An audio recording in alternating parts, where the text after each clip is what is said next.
Yes, I really like the negative energy. He haven't played against nobody. He's too small. He can't shoot. I love, like, negative energy motivates me, and it really doesn't bother me because my dad was my first hater. So if I can take it from him, I can take it from anybody. His dad's been with him every step of the way, and has the motivation. His motivating strategy is, man, you stink. You can't do it. Get on him like that. It's awesome. They got some great videos. His dad has coached him up, trained him up. He has a lot of unusual drills he worked on as a young basketball player to get that leaping ability where he is. But it reminds me of Tiger Woods and what his dad used to tell Tiger. He used to yell in his backswing. He used to do all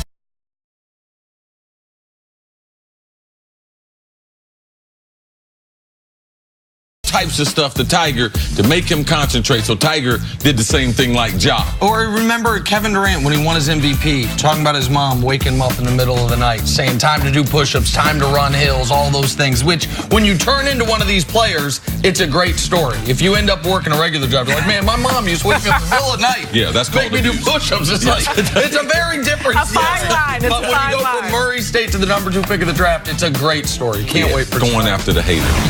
Time for stories to start your morning. The NBA draft tonight, and as we know, Zion Williamson expected to go #1 overall to the Pelicans after an incredible freshman campaign at Duke. Zion is the most hyped prospect since LeBron James. So, CC, will he live up to the hype? I believe that he will. I believe the supporting cast that he had, the trade in Anthony Davis, gave him some legitimate NBA players. Drew Holiday is a great two-way guard, also a great leader on and off the court there in New Orleans. But the coach and the general manager, that right there that will make sure that he reaches his full potential. I do believe it, Nick. I believe it as well. And speaking of the coach and GM, keep an eye on, just maybe, if they are still shopping that #4 pick, I wonder if David Griffin, for a team that needs spacing and shooting now, might call up his old team, the Cleveland Cavaliers, and see if they'd be interested in getting off Kevin Love. He can be a stretch 5, space the court. Yeah, I was trying to do the LeVar Ball thing. I was wishing Zion went to New York, but I knew he was going to end up in New Orleans because I knew him and Lonzo was going to be together on the fast break. I knew it. See, I'm playing chess. They playing chess. Exactly right. That fast break's going to be dope. Yeah. With reports that Memphis will draft Ja Morant #2 tonight, the Grizzlies have shipped point guard Mike Conley to Utah in exchange for Kyle Korver, Jay Crowder, Grayson Allen in the #23 pick tonight, plus a future first-rounder. So, Nick, are the Jazz now a title contender after acquiring Conley? No, not yet. I can't put them there yet. To me, they are a contender for the Western Conference Finals. That is the level I will put them at. To me, this catches them up potentially with a team such as Denver, a team that I also look as a true title contender right now. But they needed an upgrade at the Ricky Rubio spot to help out Donovan Mitchell, who was a good volume scorer but not as efficient. And so I like this move for them, and for Memphis, it clears the way for Ja. And I believe he's better on the defensive end as you lead everyone into the one-man blocking machine and Rudy Gobert in the paint. Donovan Mitchell gets a lot of help. I don't see them as a title contender, but next year, could they be Portland, where they made it to the Western Conference Finals? Yes, they got a lot better. I believe that the fans in Utah are really going to enjoy Mike Conley, former Buckeye. And by the way, I would guess Kyle Korver is not going to play for Memphis this year, more likely to play for the Lakers. Yeah, him, J.R. Smith, the old crew. Everyone but Richard Jefferson. He can't come back. I saw him this offseason, man. He ain't doing nothing but eating and drinking. That's the truth.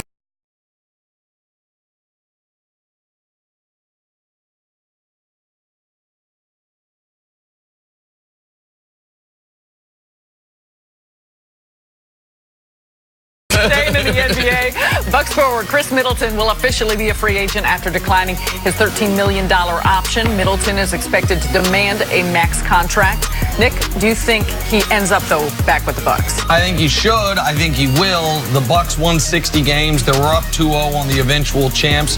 I think they could have, if they would have made the NBA Finals, beaten the Golden State Warriors. You got to run that back. You're not going to be able to bring back everyone, but Chris Middleton, Malcolm Brogdon. Though one unrestricted, one restricted, I think you've got to bring both those guys back. I understand it gets expensive. Now you're talking about paying the tax because you've got Giannis making so much money. You deal with that, though, with the ability to compete for a championship immediately. They bring everyone back.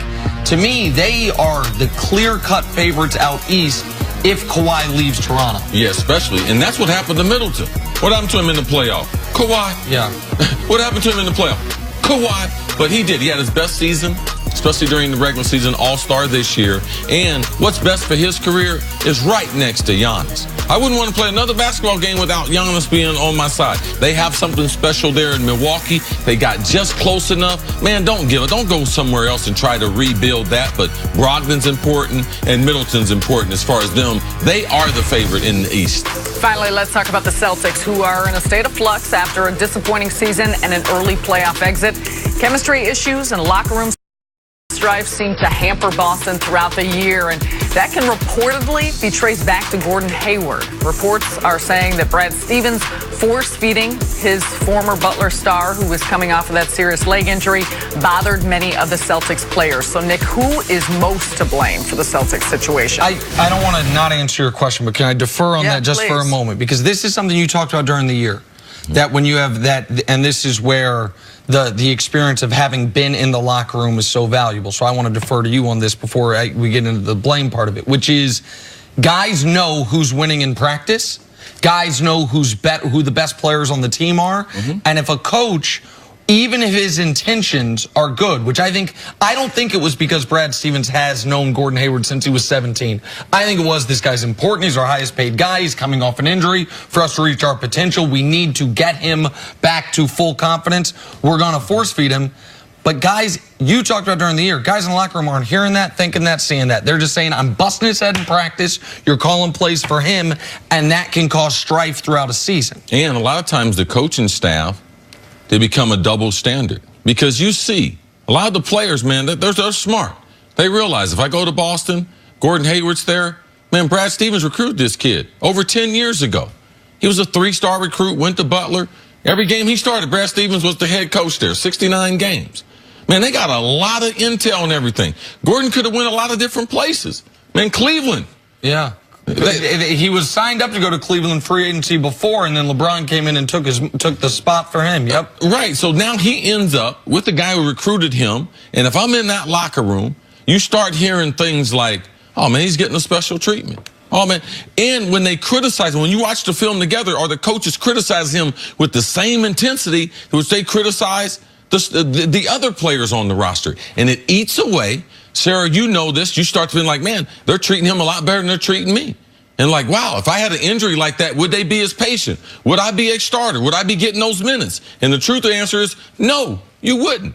And as coaches, it's hard to remove the past experiences you have with people. And if you're not going to give up on a guy that you have history with, you're not going to give up on a player you have history with, and the guys see through it. So I'm not surprised at all that this was going on in Boston with some of the other things they had going on in the locker room, because there were points this year in the season where Gordon Hayward looked almost unplayable. I mean, he's just a shell of himself athletically. Now, at the end of the season, he did look a lot better. But with the players who are trying to get paid and trying to win a championship, Gordon Hayward's inability to be himself was getting in the way of both of those things. Well, but that's where I struggle with this, because you could see the side of the players, those in the locker room, that feel like, to your point, I've been busting this guy in practice. I should be getting this playing time. I should be getting those touches, those looks. However, so much of what the NBA is now is preparing for the postseason. And this was a team that was expecting to compete for the Eastern Conference title, to get to the finals. And so we saw flashes towards the latter part of the season. And Gordon Hayward, I mean, that injury, he was an all-star coming here. He was what him and Kyrie Irving were expected to come and change the complexion of what the Celtics were doing. So that's where I think, at what point do you need to continue to give this guy opportunities when maybe he's not at his best, to get him ready for the latter part of the season? You understand why they would do it, but this is where, in any business environment, in any team environment, the worst thing you can have is misaligned incentives. And so you had Kyrie Irving saying, I'm just worried about the playoffs. You had the coaching staff trying to get Gordon Hayward ready for the playoffs. Man, you have Jaylen Brown trying to get paid. You have Jaylen Brown trying to prove himself. Jason Tatum trying to take that next step after working out with Kobe. You have Terry Rozier, who had a star turn in the playoffs. Scary Terry. People are wearing masks, T-shirts, the whole nine. He knows he's a restricted free agent coming. So you had guys that weren't all on the exact same page. So that gets back to your original question. I apologize for not answering initially, which is who's to blame? And the answer is everybody. Kyrie, yes, if Kyrie just does what they thought he was going to do, which is be a Celtic for multiple contracts, then they trade for Anthony Davis, they did a lot of other things. Brad Stevens not getting the most out of talent, but also the front office, Danny Ainge and company, for not seeing, just like I thought it was indefensible that the Warriors would say we never saw an Achilles coming. When you saw it coming the day after the injury and the day after the calf strain and the day of the Achilles injury, how can the Celtics front office not have seen coming what some of us on TV did before the year, which was, hold on now. It's not as simple as we add 2 All-Stars and we get that production. There's the human element. There's only so many minutes in a game and so many touches, so many shots. Why did they not see this potential landmine and avoid it? A lot of times we see injuries. We think all injuries are the same. And no compound fracture, no dislocation, no ACL being torn, no Achilles. None of these things are the same. But as we view sports and stuff, we just think so. Adrian Peterson told us that when he shattered his knee. And he was back playing in 6 months. No one can do that. And I'm going to tell you who you can blame for this. And it's a blame. It's not his fault. But Paul George. It's Paul George's fault. He had an unbelievable, gruesome injury. Exactly what Gordon Hayward had, but it's not the same thing because they're not the same player. They're not the same athlete. They don't have the same mentality. Paul George being MVP candidate almost 3/4 of the season, back to the level that we saw him and even better. People saw Gordon Hayward, oh, he'll come back because we saw Paul George do it. But it's not the same. No 2 injuries are the same. Speaking of Kevin Durant, his injury, let's move on.